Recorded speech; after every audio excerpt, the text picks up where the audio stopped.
I'm deep in the reeds, and I'm sitting in the dark, because it's October. And I'm going to talk to you about my 6 favorite horror stories, because it's October. I've been into all things creepy and spooky and scary ever since I was a little kid. I was obsessed with The Nightmare Before Christmas. I collected the entire original run of the Goosebumps books. I got into horror movies when I was like 7, and Stephen King when I was like 12. So, yeah, I've always been a morbid fuck. What else do you want? So, I thought I would talk about my favorite 6 horror stories. And I really don't rank these in terms of their scariness, right? Because I'm a desensitized shell of a human being, and I tend to not be scared by anything that I read or see. So, these may not be the scariest horror stories in the world, but they're the ones that appeal to me the most. So, without further ado, let's take a look at the stories! Number 6, When Darkness Loves Us by Elizabeth Engstrom. So, lately there's been this resurgence of interest in these old, pulpy, paperback horror novels from the 70s and 80s. And there's a publishing company called Valancourt Books who teamed up with horror author Grady Hendrix to reprint all of these, like, almost forgotten horror stories. And I've read a few of them, and the quality kind of varies, but none of them even hold a candle to When Darkness Loves Us. When Darkness Loves Us is an anthology of 2 stories, but the one that makes the list is the title story called just When Darkness Loves Us. When Darkness Loves Us is a story about a young girl who is pregnant and just got married. She stumbles into an underground labyrinth under her family's farm and is sealed in. And I knew going into this that the whole story takes place in pitch blackness. So I downloaded the audiobook and I just sat in the dark and listened, and it was such an electrifying experience. I started getting chills about halfway in and it just didn't let up. I know that you're probably thinking that you can predict sort of where the story's going, but I promise you, Elizabeth Engstrom takes this in a direction that you're completely not expecting, to the point where you feel like completely disoriented at certain points and you're like, is she really taking it here? I don't know if she can pull this off. But then she'll just reel you right back into the story and you're just glued to it, like you can't look away. Like a lot of horror stories that I really admire, this story has a lot of subtle critiques and social commentary going on. There's like a lot of spiritual allegory, there's a lot of commentary on domestic life and the fear of motherhood and things like that. So yeah, I'm so glad that Valancourt Books brought this book back from the dead, so to speak. You might be hesitant to buy it since it's just one novella in a collection, but the other novella in this book is great as well. So think of it as a really strong double feature. When Darkness Loves Us, though, is the story that makes this list, and with good reason. Number 5, Uzumaki by Junji Ito. Uzumaki is a short manga series. The word Uzumaki translates to spiral, and it all starts with a man in a small seaside town getting obsessed with anything that has a spiral on it.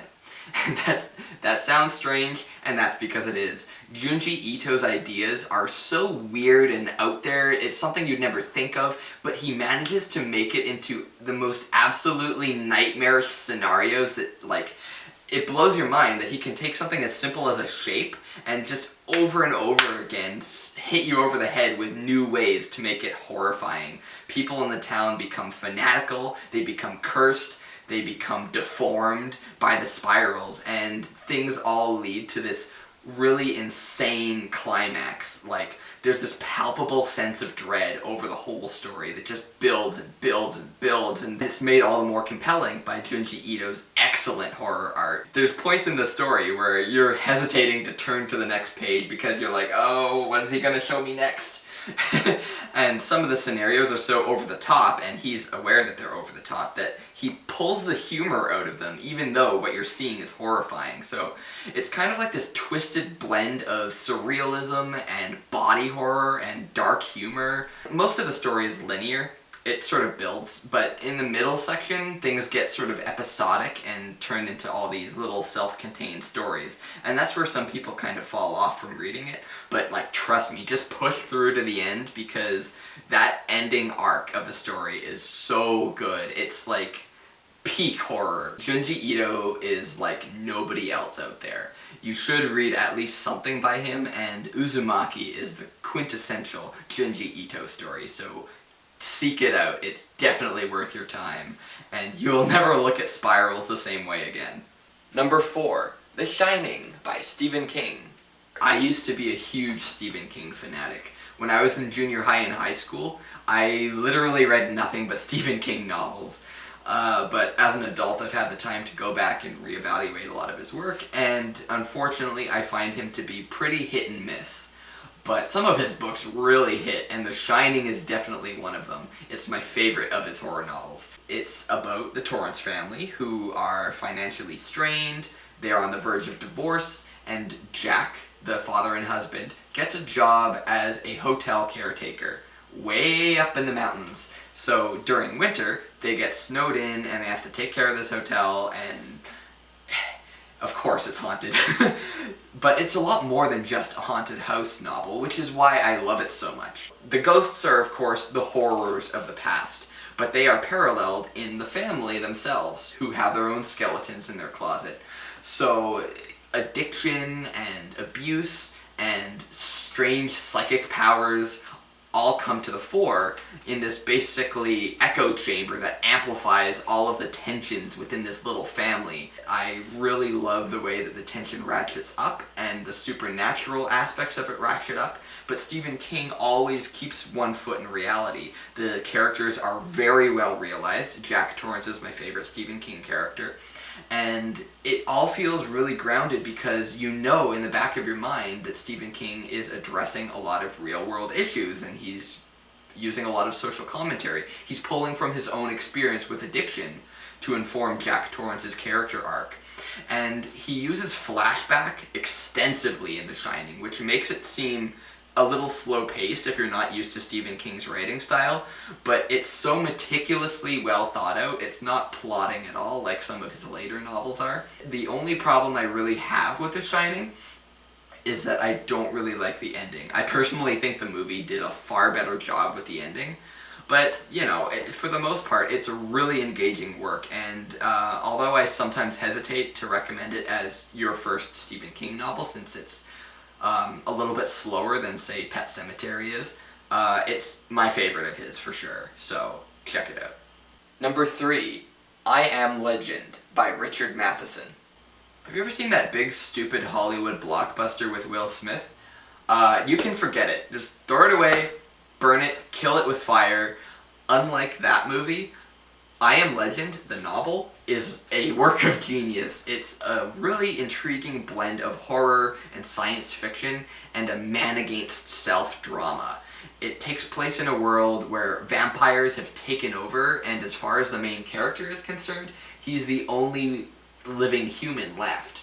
And we follow him as he tries to survive. We see how he's been surviving for so long, and we also see that he's very inquisitive. He's been trying to figure out these vampires and see if he can find a way to bring people back. He slumps into depression and addiction, so it comments on a lot of the same things that The Shining does, and you can see how I Am Legend influenced Stephen King and other horror authors.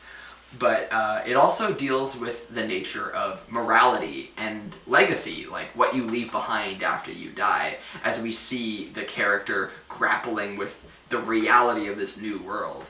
And it puts all other post-apocalyptic novels that I've read to shame. Like, it makes them seem like kid stuff. You really feel for the main character in a way that a lot of horror novels just don't do. And the ending is just absolutely incredible. But I should say that you might have certain expectations when you go into a horror novel, that it's going to be full of thrills and action and big scary scenes or whatever. But it's a lot more of a somber horror novel. It's a lot slower paced. It's a lot more about existential dread than like, ooh, what's that hiding under my closet? But in spite of that, it's still an absolute landmark of the genre. It's like a pillar of horror novels. So absolutely seek it out. It's very short, so I think it's a great entry point if you've never really read horror before. So yeah, check it out. Number 2, Rosemary's Baby by Ira Levin. There's been a lot of talk lately about so-called social horror, the way that horror stories can be used to critique society or hold a mirror up to the deep-rooted issues that we face. But I think the cornerstone story that is a perfect example of this is Rosemary's Baby. Rosemary's Baby came out in the late 60s when horror novels were in a steep decline, but it spawned like a horror renaissance that saw the rise of Stephen King and stuff like that. And it's really easy to understand why. It's a very simple premise. It's about a married couple who moves into a new apartment and they start trying to make a family. Rosemary gets pregnant, and suddenly she starts to notice that the people around her are acting strange, and she slowly starts to think that they're conspiring against her, trying to like seal her in from outside help. And a lot of what they're doing has strange parallels to the behavior of cults that Rosemary has read about. She's not sure who to believe, so it's very much like a social horror where she's being locked into the fear of motherhood or the fear of these gender roles that are being forced upon her, and she's obviously in an abusive relationship. So the story is using like occult rituals and stuff like that as a metaphor for abuse, and not just physical abuse, but abuse that people wouldn't have been that aware of during the 60s. Psychological abuse, there's gaslighting, there's triangulation, there's devaluation. It's really painful to see the shit that Rosemary has to put up with. Throughout the book, the way that the paranoia just ratchets up and gets more and more intense, you feel the walls closing around Rosemary, and you feel the isolation as nobody believes her, nobody takes her seriously as she's trying to get help, but everyone who she's supposed to love and trust are the ones that are hurting her the most. It's very well paced. It's very suspenseful, it's very highly recommended, and it's so easy to see why Rosemary's Baby changed everything when it came to horror novels. Number 1, Cows by Matthew Stokoe. For anyone who's ever read Cows, I just lost all of my credibility, because it seems that most people who read this book absolutely despise it, and it's mostly because they see it as nothing more than absolute trash with nothing to say or do than to be as disgusting and vile as possible at all times for no reason. And I think there's a lot more going on to this book than people give it credit for. The story centers around a young man who's looking to finally move out from his mother's apartment. He got his first job, and he's finally got some money, and it looks like he might be able to move in with his girlfriend and pursue the life he wants and finally be a normal person. The only problem is, this book is fucking disgusting. Where's his job, you ask? It's at a slaughterhouse. And it gets extremely graphic into talking about what he does, and throughout the book he forms a very special bond with the cows at the slaughterhouse. And the book just is a descent into absolute madness, although I guess you can't even call it that, because it starts off completely batshit crazy from page 1, and it just gets weirder and weirder. Like, you keep thinking, okay, surely this story can't sink any lower than this bar, but then boom, it just crashes through the floor. There is no solid bottom on how vile this book can get, on how weird it can get, and it's, at the same time, it's so engrossing. No pun intended. This book is often written off as being just very crass, and yes, the writing is extremely crass. There's a lot of edgy teenager words, but the prose is actually very well crafted, and it's shot through with this nihilistic dark humor that reminds me of William S. Burroughs, and it has this intense surrealism that reminds me of Franz Kafka. Like a lot of the horror that I adore, there's a lot of social commentary going on in here. There is meaning behind the madness. has a lot to say about the hierarchies in our society and the casual violence that we are always living with, especially when it comes to the meat industry, which is a mundane form of extreme violence. So it has a lot to say about processed foods in the meat industry in a way that's sort of similar to Tender is the Flesh or Texas Chainsaw Massacre. It's extremely unique and it's really gripping, and every time the story takes a new direction, you're constantly reevaluating it, so you're like, what the hell is gonna happen next? Like, what is this author gonna do? And so it makes it to the top of my list because it just scratches all of these very particular itches that I have when it comes to reading this sadistic genre, you know? So yeah. Seek out cows if you can. If you can stomach it, it's definitely worth a read. Anyway, those were my 6 favorite horror stories that I've ever read, and I'd love to hear what some of your favorites are. If you've read any of the books in this list, if you want to read any of these books. I love discussing horror, so I'd be happy to hear from you. So yeah, hope you enjoyed my weird-ass tastes when it comes to horror, and have a spooky month and happy Halloween! I'm done now. Leave.